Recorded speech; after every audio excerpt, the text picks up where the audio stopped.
De nos jours, qu'est-ce que nous observons? Nous sommes devenus esclaves des autres. Nous travaillons peu et nous voulons importer tout jusqu'à importer nos aliments, presque tous nos aliments, surtout les aliments de base. Un adage de chez nous dit: celui dont la nourriture dépend d'autrui n'a pas d'heure de repas. Mieux, celui qui a la farine est propriétaire de la pâte. Par exemple, on dit aujourd'hui, la guerre en Russie et en Ukraine nous ont conduit à la cherté de blé. J'ai rien contre les boulangers, j'ai d'ailleurs des amis boulangers. Mais pourquoi nous ne pouvons pas commencer par utiliser notre abloyoki national à base de manioc? Mon thé d'enfance était médicament.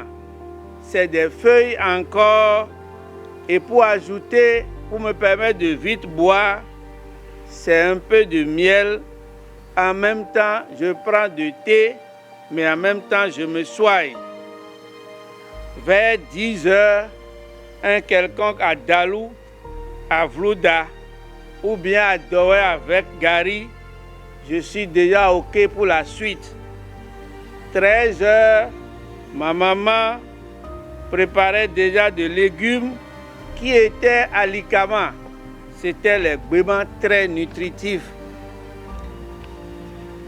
Le soir, si j'ai envie de me faire encore plaisir, on me fait un peu de piron ou bien de lakassa ou la pâte de maïs solide avec un peu de coincrin ou de gombo ou bien agbonéon et ça passe.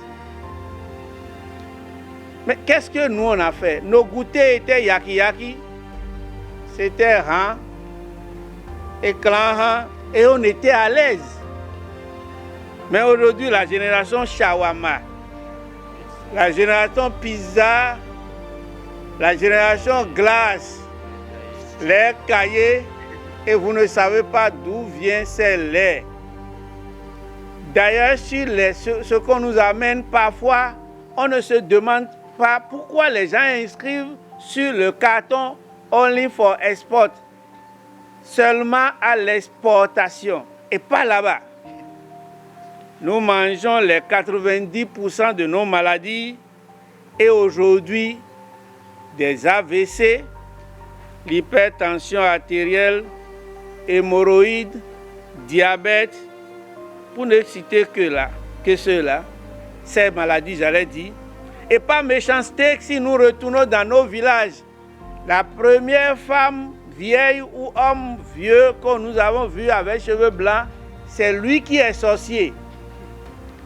Et nous lui envoyons sang de Jésus alors que lui-même, là, il a plus Jésus que nous. Parce qu'il ne mène pas sa vie dans des pourritures qu'il consomme. Nous consommons cher, mais nous consommons pour nous rendre malades. Est-ce qu'il n'est pas temps d'aller à cette école? Est-ce qu'il n'est pas temps de retourner à nos valeurs? Ces trucs qu'on a négligés pendant longtemps, pensant que c'est tout ce qui vient de l'extérieur qui est meilleur pour nous. Je ne dis pas de fermer la porte à l'extérieur, mais celui qui dépend 100% de l'extérieur est un esclave. Un esclave par ses pensées, un esclave par sa nourriture, simplement un esclave par sa vie. Fouillons un peu dans notre alimentation jadis pour que nous puissions dire quelles sont les valeurs que nous pouvons promouvoir encore. Manger à peu de frais au village, c'est se prolonger la vie à peu de frais aussi. Nous devons transformer notre système alimentaire et nous adapter aux réalités de nos milieux.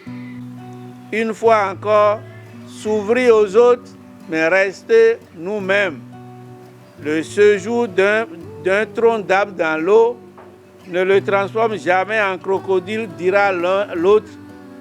Plus loin, quelle qu'en soit la durée de l'urine, elle finira entre les jambes de son propriétaire.